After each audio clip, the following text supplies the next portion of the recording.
change the way the world communicates forever. My name is Judith Drucker, founder and instructor of Communication Station for Kids, and what we do is work with young people on the art of written and verbal communication skills. Today you'll have the opportunity to see 3 young people perform in a talk show program at the first ever showing of Court Street School in Freehold. I'm very proud of the accomplishments of our young people. I'd like for you to enjoy the program, and if you're interested in having your child participate, you can take a look at our website at www.communicationstationforkids.com. Thank you so much for watching, and we'll see you soon. Around the globe, storms are becoming stronger, wildfires are becoming more frequent, and the polar ice caps are melting. The extreme heat negatively affects every being on Earth. Scientific evidence points to global warming. David Robinson, the New Jersey State climatologist at Rutgers University, says that temperatures in the United States for the rest of the summer will be higher than usual. Hi, I'm Dustin Wang, coming from the Communication Station for Kids. I will tell you about global warming. Interestingly enough, today in New Jersey we have record-breaking temperatures with heat indexes reaching up to 115 degrees. I'm here with Jason, who will be talking about how global warming affects Arctic animals, and Megan, who will be talking about how global warming specifically affects the narwhals. According to the Natural Resources Defense Council, or NRDC, global warming occurs when gases such as carbon dioxide collect in the atmosphere, trapping heat from the sun to cause the Earth to warm up.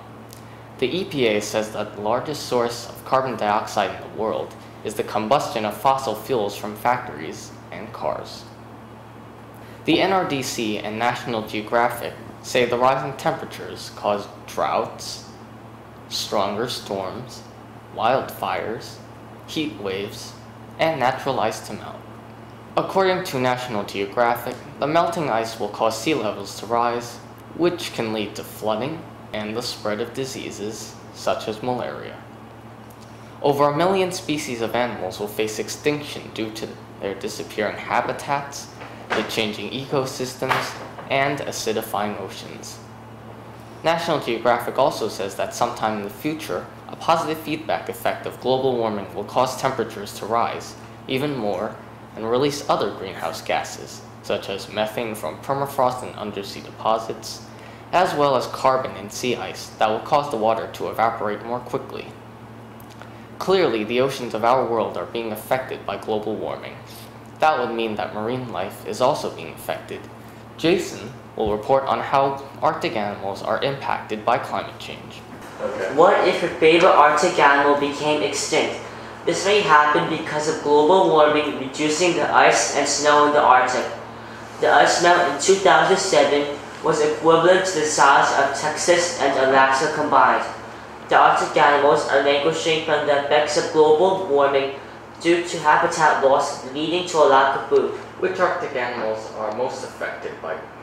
Polar bears and other snow-dependent animals such as the Arctic hare and Arctic fox are perishing due to the harsh effects of global warming. According to the National Wildlife Federation, only about 1/3 of the polar bear population will be left by the year 2050. That means less than 7,000 polar bears will be left on Earth. That is a shocking statistic, Jason. What will the polar bears do to survive? Since the ice platforms are moving apart, the polar bears are now producing less young and dying of hunger. This will decrease the chance of their species surviving, and sadly by the end of this century, they may no longer exist. A grim prospect, according to the National Wildlife Federation, is that these creatures may resort to cannibalism of their young to remain alive. If the polar bears become endangered, how will that affect the other animals? Arctic animals are all losing their habitats and running out of food. As animal species in the Arctic become extinct, the food chain will either be drastically changed or destroyed. All Arctic animals are victims to the effects of global warming. One such animal is the narwhal. Let's hear what Megan has learned about the narwhals. The unicorns of the sea will not be around much longer if global warming continues to heat up the world. You may realize that there are no real unicorns in existence, but there are single-horned creatures up in the Arctic, the narwhals. The narwhal's food source, environment, and reproduction system have undergone major adverse changes because of global warming. Some of you may not know what a narwhal is. A narwhal is a whale with a 6 to 9 foot horn, longer than the height of the average adult human. Narwhals have a black and white mottled skin pattern with a white belly. Baby narwhals are born gray and turn black and white in adulthood. Very old narwhals can be very white with a few black spots. Narwhals are shaped like beluga or white whales but have less blubber and fat folds. Male narwhals can grow up to 15 feet long and females can grow to 12 feet. What is the horn used for, Megan? A narwhal's horn is actually a tooth that grows straight out of the creature's mouth. It is actually not used for hunting, but a male characteristic that is much like the antlers of a stag, the mane of a lion, or the feathers of a peacock, according to Kristen Lidry, a research scientist at the University of Washington. It is used for jousting and informing the narwhal about the water around them, such as temperature changes. What do narwhals eat?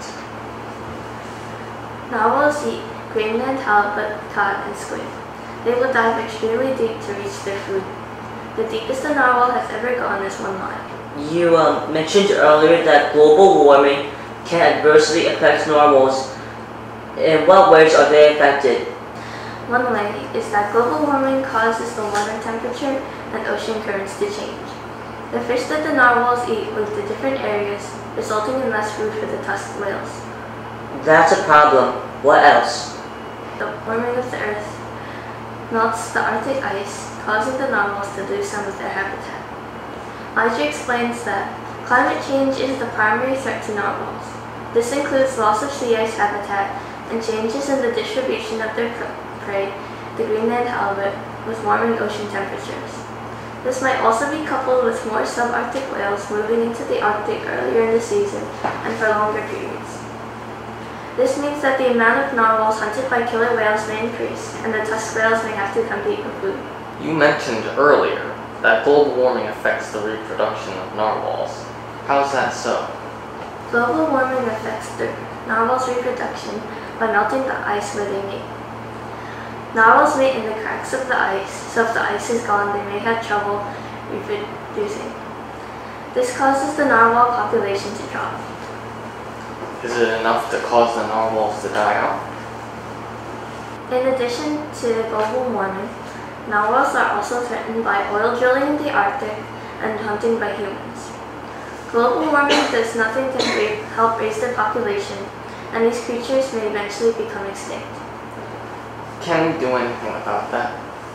If less greenhouse gases are released into the atmosphere and the narwhal's habitat is protected, the unicorns of the sea might stay alive for a little longer. Unfortunately, global warming will probably not be stopping anytime soon, and these magnificent creatures may become just like the unicorns, a mere legend. Although global warming is virtually unstoppable, since scientists say it will most likely continue for centuries, according to HowStuffWorks.com, we can help to decrease the effects. HowStuffWorks.com says we could save energy by turning off lights when they are not in use to save electricity, use a fan instead of the air conditioning to also save electricity, and take shorter showers to save hot water. We must all do our part to make sure the aftermath of our negligence toward global warming does not go from bad to worse. This is Dustin, Jason, and Megan reporting from the Communication Station for Kids. Thanks for watching.